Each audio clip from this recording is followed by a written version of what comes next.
Hello everyone. आज हम geography chapter 5 water class 7 के कुछ इम्पोर्टेंट नोट्स डिस्कस करेंगे। So let's start the video. The sun's heat causes evaporation of water vapor. When the water vapor cools down, it condenses and form clouds. जो सन की जो heat है वो water को evaporate कर देती है, और ये जब वाटर वेपर्स होते हैं, जब वाटर इवापोरेट हो जाता है तो वाटर वेपर बन जाते हैं। जब ये वाटर वेपर कूल डाउन होते हैं तो ये एटमॉस्फेयर में चले जाते हैं। एटमॉस्फेयर में जाने के बाद ये क्लाउड्स फॉर्म करते हैं।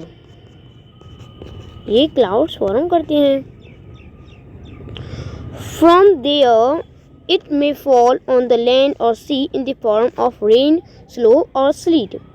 अब जब ये क्लाउड्स में पहुंच जाते हैं तो ये स्नो की फॉर्म में, बर्फ़ की फॉर्म में आते हैं, स्ले की फॉर्म में आते हैं, और स्लीट यानी कि जो धुंध होता है उसे बोलते हैं स्लीट, उसकी फॉर्म में आते हैं। The process by which water changes its form and circulates between oceans, atmosphere and land is known as water cycle.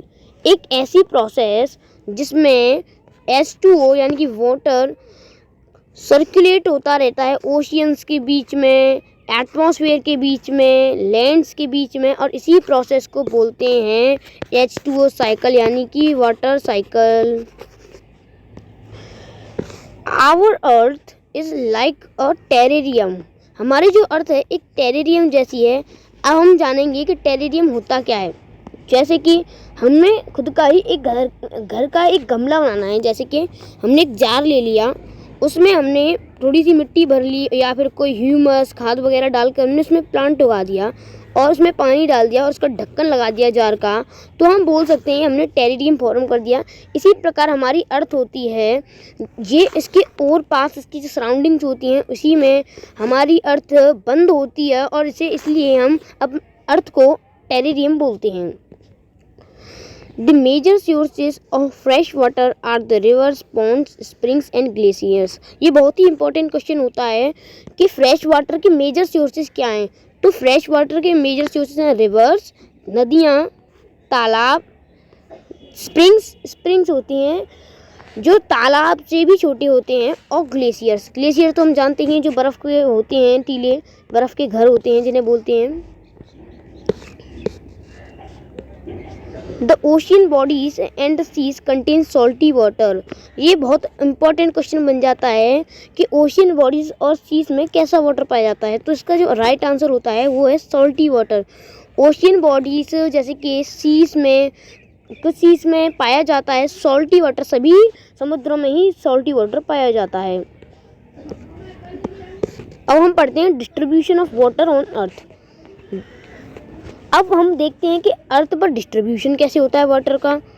About 3/4 of this earth surface is covered by water. 3/4% of 3/4 part of earth surface, earth के surface का 3/4 part है वो H2 यानी कि water द्वारा cover है। The following table gives the distribution of water in percentage. जो नीचे टेबल दी गई है उससे हम पता लगा सकते हैं कि ओशियंस में कितना वाटर पाया जाता है, आइस कैप्स में कितना वाटर पाया जाता है, ग्राउंड वाटर में कितना वाटर पाया जाता है, ये सब हम पढ़ेंगे। Oceans 97.3 saline water. अब हम देखते हैं कि ओशियंस में 97.3 सलाइन वाटर यानी कि सॉल्टी वाटर पाया जाता है। आइस कैप्स ग्लेशियर्स को ही बोलते हैं, ग्लेशियर्स जैसे ही होते हैं आइस कैप्स। आइस कैप में 0.20% वाटर पाया जाता है। अब हम देखते हैं कि फ्रेश वाटर कहाँ पाया जाता है। ग्राउंड वाटर एक तरह का फ्रेश वाटर ही है। फ्रेश वाटर ग्राउंड में पाया जाता है। तो ग्राउंड वाटर GH2O यानी ground water 0.68%, fresh water lakes 0.009%, and inland seas and salt lakes भी होती हैं। कुछ लेक्स और कुछ नदियाँ भी सॉल्टी होती हैं, उनमें 0.009% सॉल्ट लेक पाया जाता है, सॉल्ट वाटर पाया जाता है। अब हम देखते हैं कि एटमॉस्फेयर में कितना वाटर पाया जाता है। तो एटमॉस्फेयर में 0.0019% वाटर पाया जाता है।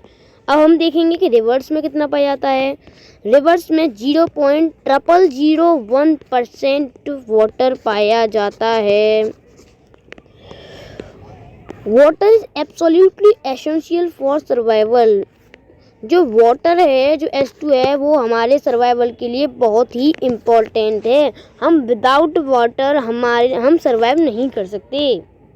अब हम देखेंगे कि मूवमेंट्स कितने प्रकार के होते हैं, मूवमेंट्स क्या होते हैं। Unlike the calm water of ponds and lakes, ocean water keeps moving and continuously. हमने देखा होगा कि ponds and lakes के वाटर ज़्यादा मूवमेंट नहीं करते हैं, लेकिन ओशियन का जो वाटर होता है, रिवर्स नदियों का वाटर है, वो मूवमेंट कंटिन्यूसली मूवमेंट उनमें होता रहता है। The movements which occur in oceans are three types: waves, tides and current. जो ओशियंस में मूवमेंट होता है उसके 3 टाइप होते हैं, 3 टाइप्स होते हैं।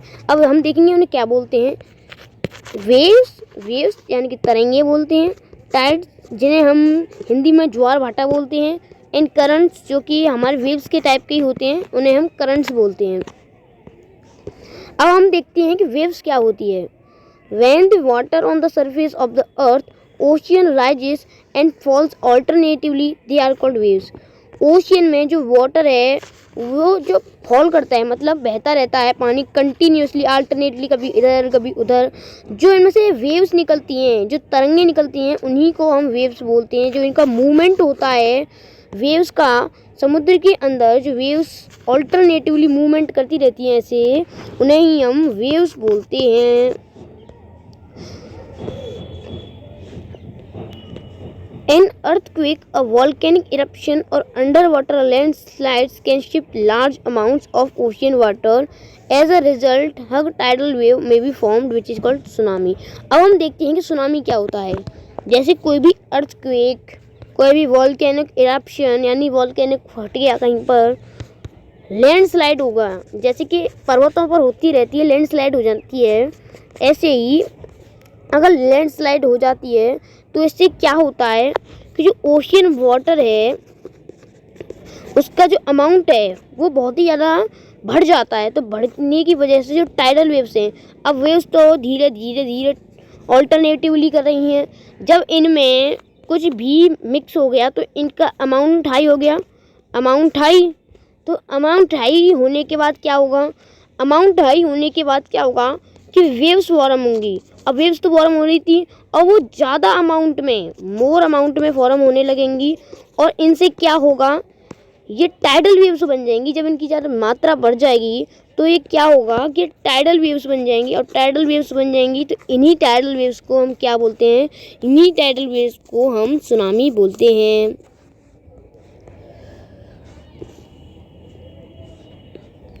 Tsunami in South and Southeast Asian coast had caused havoc in December 2004.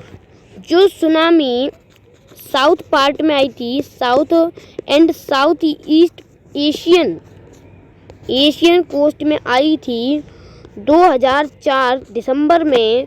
जो सुनामी साउथ और साउथ ईस्ट एशियन कोस्ट पर आई थी, और उससे क्या हुआ था, उससे बहुत ही ज़्यादा डिस्ट्रक्शन हुआ था और बिल्डिंग्स टूट गई थी, कई लोगों की जानें गई थी, लाइव्स का हमें बहुत ही ज़्यादा नुकसान हुआ था, और भी कई हमें नुकसान उठाने पड़े थे। अब हम पढ़ेंगे कि टाइड्स क्या होते हैं।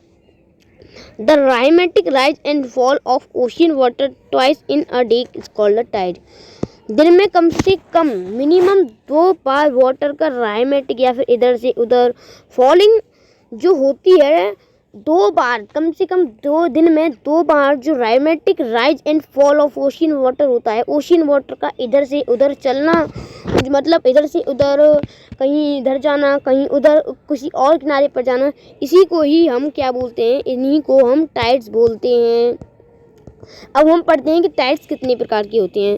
Tides are two types, spring tides and neap tides. Tides के दो प्रकार होते हैं और वो क्या हैं? एक है स्प्रिंग टाइड, इन्हें हम स्प्रिंग टाइड बोलते हैं, और एक है नीप टाइड, एक को हम नीप टाइड बोलते हैं। हम आगे पढ़ेंगे कि ये नीप टाइड और स्प्रिंग टाइड होते क्या हैं। अब हम पढ़ते हैं कि ओशियन करेंट्स क्या होते हैं। Ocean currents are streams of water flowing constantly on the ocean surface in different direction। जो ओशियन करेंट्स होती हैं वो वाटर के वेव्स जैसी ही होती हैं। जो ओशियन करेंट्स हैं वो वेव्स जैसी होती हैं, वो भी ओशियन के सरफेस पर डिफरेंट डायरेक्शन में, कहाँ इधर इधर किसी और शोर पर अदर डायरेक्शन में बहते रहते हैं, वो भी सी सरफेस पर। Ocean currents are of two types, warm and cold. Ocean currents के दो टाइप होते हैं, warm currents and cold currents. The Labrador ocean current is a cold current while the Gulf Stream is a warm current. जो Labrador ocean है, ये बहुत ही important question है कि लैब्राडोर ओशियन किस प्रकार के करंट में आता है। तो जिसका राइट आंसर है वो है कोल्ड करंट। कोल्ड करंट में लैब्राडोर आता है। और एक इम्पॉर्टेंट क्वेश्चन यह भी बन जाता है कि गल्फ स्ट्रीम जो है वो किस प्रकार का करंट है। तो जो गल्फ स्ट्रीम है वो एक वार्म करंट है। Thank you. आज के लिए बस इतना ही। हमारा टारगेट है कि हम जल्द से जल्द 1000 सब्सक्राइबर पूरे करें। हमारे इस टारगेट को पूरा करने में हमारी मदद करें। Thank you. आज के लिए बस इतना ही। मिलते हैं अगली